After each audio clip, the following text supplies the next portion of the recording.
시간 우리 다 같이 한번 따라 하십시다. 너희는 나를 누구라 하느냐? 예, 우리 사람이 살면서 이 정체성에 관한 부분들이 정립되지 않으면 살아가는 인생들이 굉장히 답답하고 어렵습니다. 그래서 사람들은 내 조상이 누구냐, 우리의 이 나라에 대해서 우리 역사가 어떻게 되느냐, 이런 것들이 우리가 지금 이 땅에 살아가는 삶의 어떤 정체성을 만들어주는 중요한 도구가 되기도 합니다. 그래서 제가 미국 생활할 때 우리 아이들에게 이 정체성에 관한 문제를 인식시켜주는데 굉장히 고민을 많이 했어요. 저 아이들은 이제 미국식 사고방식을 갖고 있잖아요. 그래서 이 코리안 아메리칸, 특히 아시안들을 바나나라고 불러요. 겉은 노랗고 속은 하얗고 해서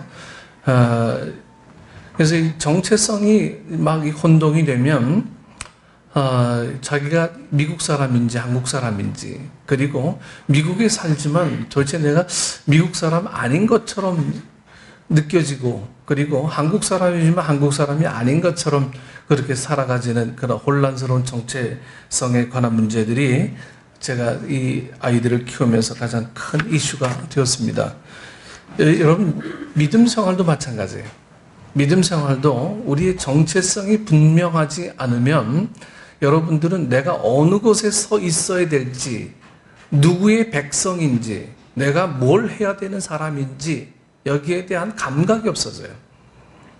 그래서 이 정체성에 관한 문제를 여러분 분명하게 하기 위해서 주님의 말씀을 온전하게 들으실 수 있는 여러분 되기를 원합니다. 여러분, 성삼위 하나님께서는, 여러분 이 말 한마디 한마디를 여러분 잘 들으셔야 됩니다. 그냥 틀려 들으시면 안 돼요. 성삼위 하나님, 여러분 이 성삼위 하나님은 뭘 말하는지 아시죠? 성삼위 하나님께서는 신실하십니다. 여러분, 신실하다는 말은 거짓말하지 않으신다고 하는 거죠. 신실하신 하나님께서는 예수 그리스도를 구주로 고백한 사람들을 세상에서와 우리의 또 사후 세계에서까지도 책임져 주신다고 말씀해 주셨어요. 따라서 여러분, 신앙 고백의 내용을 아는 것이 중요합니다. 아는 만큼 살아계신 하나님을 현재와 미래에서 체험할 수가 있어요. 설교의 주제 이해를 돕기 위해서 사례를 좀 말씀드립니다. 2017년 5월에 대한민국은, 국민들은 갑자기 대통령을 선출했습니다. 그 근거가 뭐냐? 그 근거는 이정미 헌법재판소 소장 대행이 이에 피청구인 대통령 박근혜를 파면한다고 이 판결문의 주문의 선고지요. 이처럼 여러분, 이 판결 그리고 선언, 결정뿐만 아니라 고백은 매우 중요합니다. 어떠한 권력도 이 판결 앞에서는 어쩔 수가 없는 거예요. 이 판결 한번 나면 대통령이라 할지라도 그 직위를 다 내려놓고 다시 평민으로 돌아가야 하는 거예요. 그게 정체성입니다.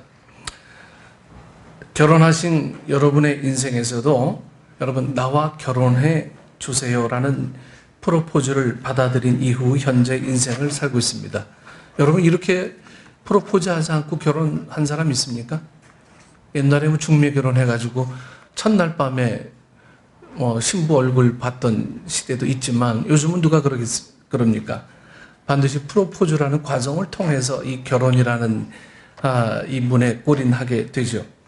배우자와 관련된 사람들과 여러 관계를 맺으며 살아가고 있고, 또 결혼 전 알고 지냈던 사람들과는 깊은 관련 없이 살아가고 있습니다. 이처럼 고백하고 또 고백을 받아들이는 것은 여러분 많은 영향이 있습니다. 지난 2000년의 인류 역사에서 가장 위대한 영향력을 제공한 예수님을 이 구주로 고백한 내용이 무엇이고, 그 결과 어떤 관계가 형성되었는지 여러분 말씀을 통해서 분명히 알게 되시기를 원합니다. 오늘 본 말씀에 예수님의 일행이 이 가이사랴 빌립보 지방에 이르렀을 때 제자들에게 예수님은 물으셨죠. 사람들이 인자를 누구라 하느냐? 사람들이 나를 누구라 하느냐? 이렇게 물으셨습니다. 사람들은 나를 어떻게 인식하고 있냐? 이걸 제자들에게 물으셨어요. 제자들이 대답하기를 어떤 사람은 세례 요한이라 하고 어떤 사람들은 엘리야라 하고 또 예레미야나 예언자 가운데 한 분이라고 하는 사람들도 있습니다라고 제자들이 이제 대답을 하죠. 이것은 이제 객관적인 이제 대답을 들으신 예수님의 어떤 응답이었습니다. 대답을 들은 예수님께서는 이번에는 그러면 너희는 나를 누구라 하느냐? 그러면 너희는 나를 누구라고 생각하느냐? 이렇게 물으셨습니다. 여기에 이제 수제자 베드로가, 시몬 베드로가 주는 그리스도시요 살아계신 하나님의 아들이시니이다라고 고백을 담아서 그 유명한 마태복음 16장 16절의 이 귀한 말씀을 오늘 우리에게 허락해 주셨습니다. 그리스도 또는 이 기독은 이 고대 그리스어 크리스토스에서 온 말로 뜻은 기름 부음을 받은 자 이런 뜻입니다. 기름 부음을 받은 자. 구약에서 여러분 기름 부어서 직임을 세운 직이 세 가지죠. 왕, 그리고 제사장, 선지자. 이 세 직분은 반드시 이 올리브유를 머리에 부어서 이 리더가 됐다라고 하는 의식을 분명히 하는 형식이 있었습니다. 따라서 예수님을 그리스도로 고백한 것은 예수님이 나를 통치하는 왕이시요 예수님이 나의 죄를 사해 주시는 제사장이시요 예수님이 나에게 하나님의 말씀을 증거해 주시는 선지자라는 뜻이에요. 여러분 예수님을 고백한다라고 하는 것은 여러분 이 세 가지가 다 있어요. 나를 통치하시는 왕이시고 내 죄를 사해 주시는 제사장이고 그리고 내 속에서 깨우치지 못하는 하나님의 말씀을 증거해 주시는 선지자라는 이 고백이 여러분 이 고백 속에 분명히 들어 있어야 합니다. 여러분 내가 믿습니다라고 하는 게 얼마나 위험한 줄 아십니까? 믿을 수 있는 은혜가 은혜지요. 내가 믿는다라고 하는 것은 여러분 불완전한 나는 내가 믿으면 중간에 마음이 얼마든지 바뀔 수 있거든요. 그래서 내가 믿는다라고 하는 이 불완전성에 의지하지 마시고 주님께서 나를 믿도록 하는 은혜를 허락해 주옵소서 하는 지혜가 오늘 우리에게 필요합니다. 여러분 성경 속에서 내가 믿을 수 있을 만한 내용과 그 믿을 수 있을 만한 근거들을 여러분 얼마나 찾을 수 있습니까? 여러분 홍해 사건 믿으세요? 죽은 사람이 살아난 거 믿으세요? 내가 믿는다라고 가정했을 때 주님께서 나를 믿도록 은혜 주시는 선지자의 은혜가 있어야 되는 거예요. 그러하기 위해서는 먼저 나를 통치하시는 이 왕적인 능력들이 우리에게 고백이 되어야 되고요. 그래서 복합적으로 고백이 되지 않으면 여러분 성경을 받아들이고 이해하고 성경을 주님께서 주시는 은혜라고 고백하기는 상당히 어려운 거죠.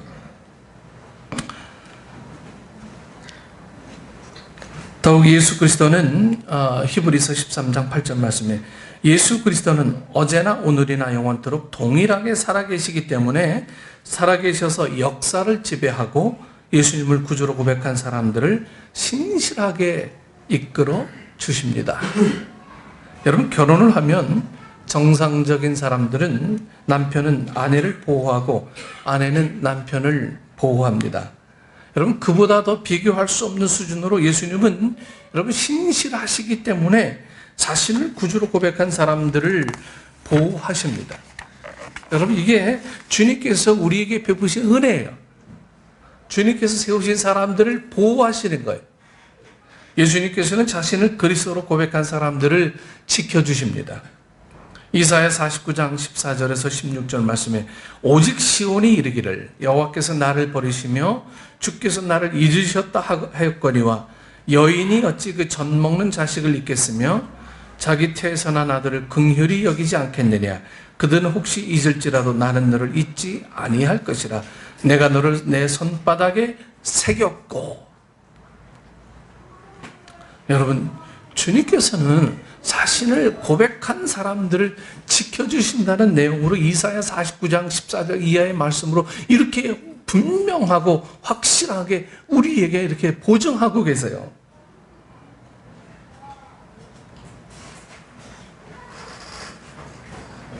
어미가 어찌 그 젖 먹는 자식을 잊을 수 있습니까?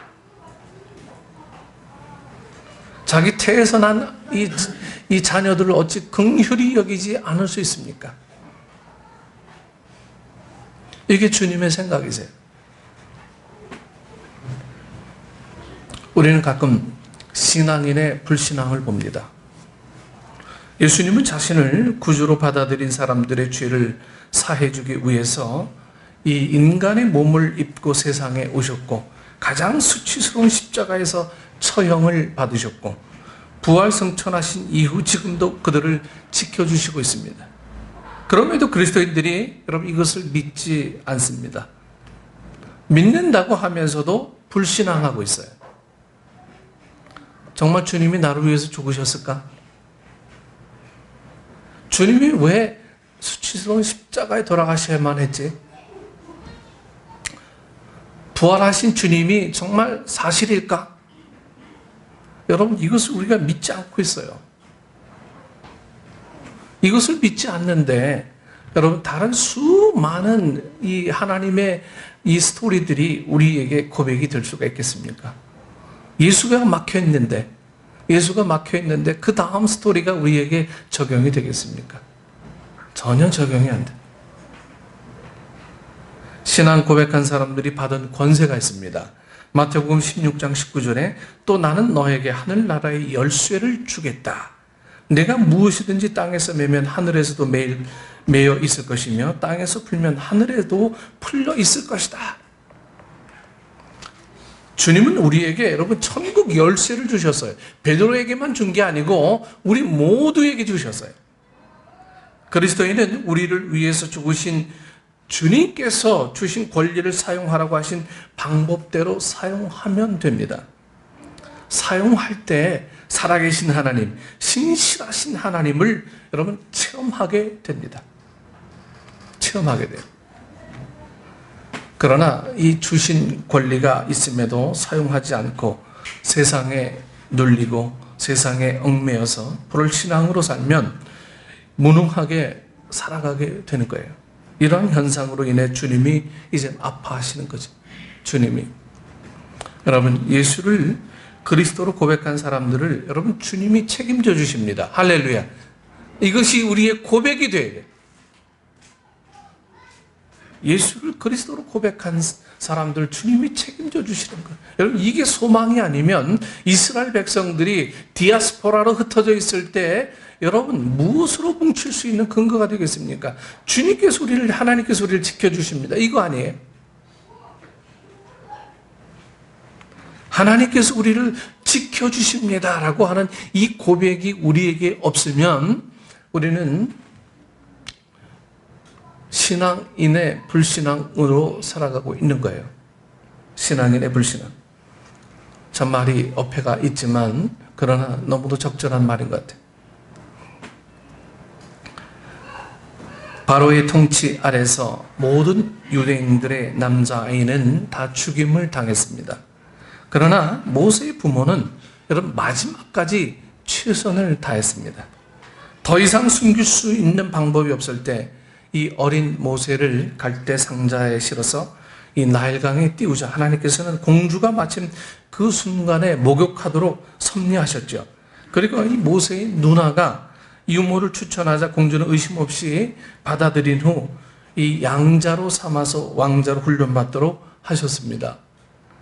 모세를 강으로 흘러가지 아니하도록 막으신 하나님께서 우리도 여러분 지켜주십니다.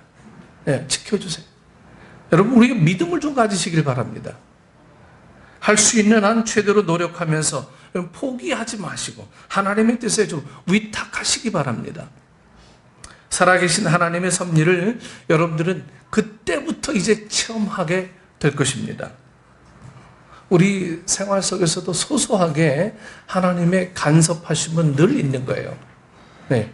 여러분, 우연 같지만, 우리 이영구 집사님 아버님 코피가 났을 때도 여러분 기도합니다. 여러분, 이거 그냥 의사가 굳히셨다 하면 뭐 누가 뭐라요. 하지만 믿음의 고백이 중요한 거거든요. 성도님들의 따뜻한 기도로 인해 하나님께서 의사의 손길을 통해 치유의 은혜가 있었습니다. 여러분, 의사도 참 훌륭하고 하나님께서 간섭하시는 은혜도 크고요. 우리의 신앙 고백도 있고요. 얼마나 훌륭한 고백입니까? 그래서 우리는 믿음 생활을요, 우연을 필연으로 자꾸 만드는 습관들을 가져야 돼요. 우연한 일은 그냥 우연한 일로 넘겨버리시면 안 돼요. 이걸 어떻게 필연으로 만들까? 여러분, 이제 앞으로 우리 젊은 청년들은 이제 남자친구, 여자친구를 만날 텐데, 우연이라고 해서 그냥 넘겨버리면 안 돼요. 필연으로 만들도록 노력을 해야 됩니다. 네? 많이 노력을 해야 돼요. 네? 그렇다면 여러 가지 수고로움이 따라야 되죠. 네? 그 사람을 늘 생각해야 되고, 네? 그리고 늘 궁금해야 되고, 지금 뭘 먹고 있을까? 이것도 늘 머릿속에서 기억나야 되고, 늘 그래야 되는 거예요. 그래야 이 우연이 필연으로 되는 거죠. 그냥 우연으로 모든 일들을 다 치부해버려. 어쩌다가 그랬겠지. 예수님도 어쩌다가 그렇겠지 뭐. 이게 가능한 일일까? 이런 생각이 우리 안에 자꾸만 생겨나게 되면 내 안에 여러분 이 불신앙의 신앙들은 자꾸만 자라서 우리를 막 좀먹는 거예요. 네, 좀먹는 거예요. 여러분 좀이 뭔지 아십죠? 좀은 보이지도 않아요. 근데 이 오랜 시간 동안 이 좋은 옷들을 막 못 쓰게 만드는 일들을 하게 됩니다. 조금만 못 써도 그냥 그것 버려야 되는 거예요. 신앙도 마찬가지. 우리 안에서 자꾸만 불신앙이 자꾸만 자라게 되면 어느 순간인가는 이 불신앙들이 나를 막 움직여요. 나를 움직여서 더 이상 신앙생활하지 못하도록 자꾸만 방해하게 됩니다. 그래서 신앙생활은 전쟁이고요. 영적인 늘 깨어있음이 우리에게 수반이 되어져야 합니다. 타협하는 사람은 이 신앙생활을 온전하게 잘 할 수가 없어요. 그래서 주님과 관계에서 늘 긴장으로 주님의 뜻에 늘 위탁하는 여러분들 되시길 원합니다.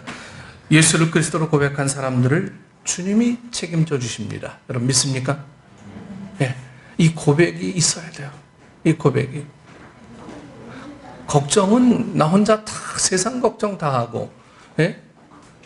주님 앞에 내어놓지는 못하고, 이건 주님 우리 크리스찬들이 해야 될 일들이 아니라고 봅니다. 이건 엄연히 따지면 불신앙이에요. 한번 믿으면 그렇게 될 줄 믿습니다라고 가는 거예요. 네.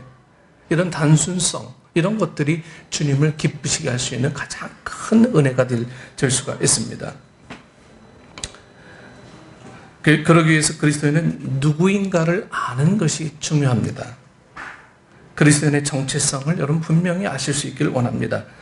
이 독일의 제가 정말 존경하는 이 신학자 본 회퍼라고 하는 이 목사님은 나치 정권이 무너지기 불과 몇 개월 직전에 39세 젊은 나이에 처형을 당했습니다. 얼마 사역을 못해서 이분이요. 근데 독일의 아주 굉장한 공을 세운 목사님이시죠. 감옥에서 죽음을 기다리면서 가장 괴롭혔던 질문이 나는 누구인가였다고 합니다. 이 보네포 목사님. 다른 사람들은 자신이 괴로움을 잘 견디는 아주 대단한 사람이라고 말하지만 정작 이 새장에 갇힌 새처럼 불안해하며 지쳐 숨쉬는 것도 힘들어하면서 아름다운 색조와 꽃과 새소리를 갈망하고 이 부드러운 말과 인간적인 친근함을 그리워하고 멀리 있는 친구를 그리워하는 평범한 사람이고 더욱 기도하는 것과 글 쓰는 것에도 지쳤고 무기력하게 모든 것에 작별을 구하고 싶어지는 자신의 정체성을 아는 것이었다고 합니다. 여러분, 예수님께서는 우리를 사랑하셔서 세상에 오셨고, 여러분 십자가를 지셨고, 지금도 기도하고 계십니다. 지금도. 그분을 나의 왕으로, 나의 제사장으로, 나의 선지자로 모시면 여러분 주님이 도와주실 줄 믿습니다.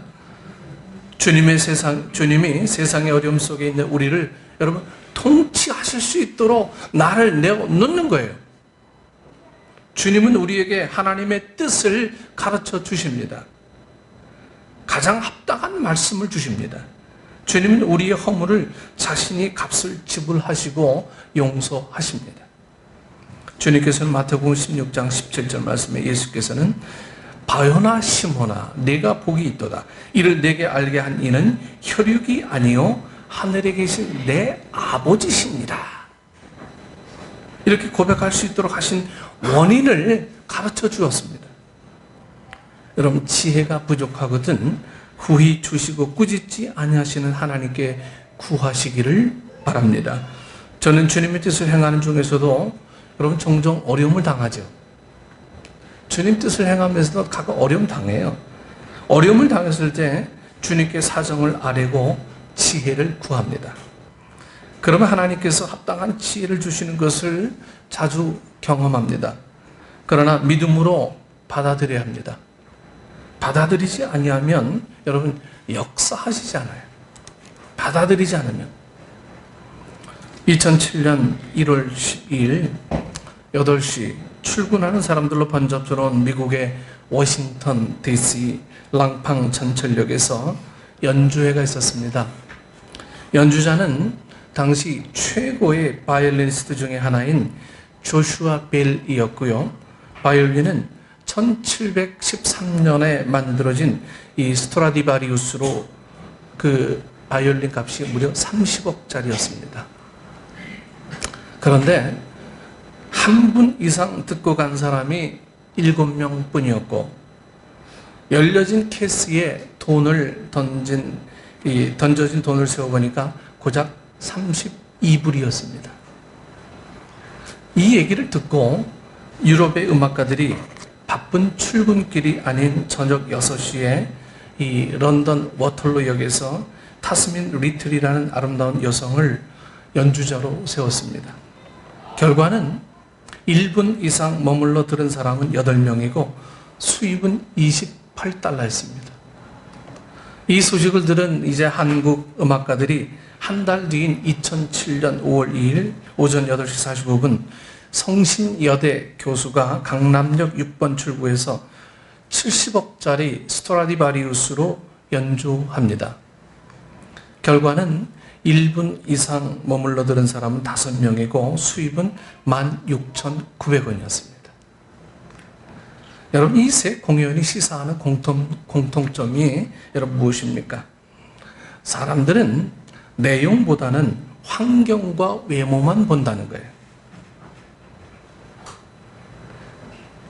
예수는 나의 왕이시요 선지자시요 제사장이라는 의미를 아는 만큼 여러분 살아계신 하나님을 만나게 됩니다. 이성의 소리가 성경 말씀을 차단하고 있습니다. 여러분, 이성의 막을 좀 치우시길 바랍니다. 역사하시는 하나님을 만나게 됩니다.